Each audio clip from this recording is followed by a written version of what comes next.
علیکم۔ تاجروں کی ایک بیٹی کی شادی ایک ایسے مرد سے ہوئی جو سیر و سیاحت کا بہت شوقین تھا۔ ایک مرتبہ وہ سفر پر روانہ ہوا اور طویل عرصہ تک اس کی کوئی خبر نہ آئی۔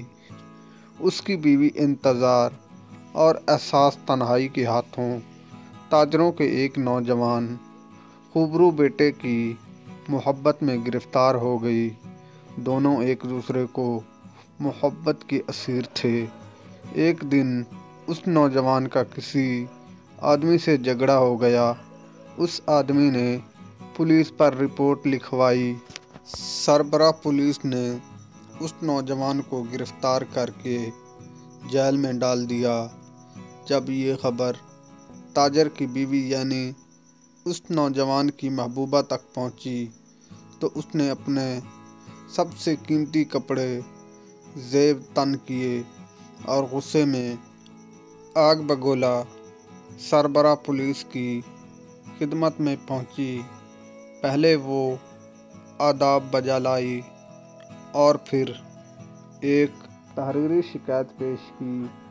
وہ درج ہے، اس شخص کو قید میں ڈالا گیا ہے، وہ میرا عزیز بھائی ہے، وہ بے گناہ ہے۔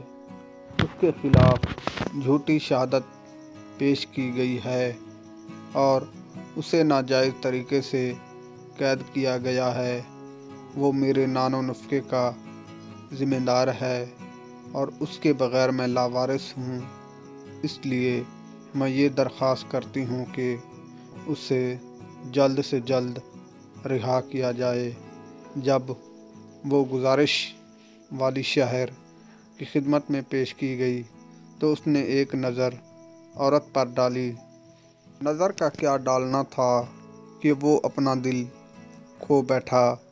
والی شہر نے عورت سے کہا، تم میرے گھر میں ٹھہرو جب تک ہم اس نوجوان کو قید خانے سے منگوائیں۔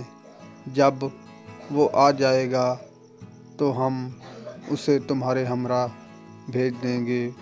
اس عورت نے کہا، میرا خدا کے علاوہ کوئی نگہبان نہیں، میں ایک اجنبی عورت ہوں اور کسی نامحرم کے گھر داخل نہیں ہوتی۔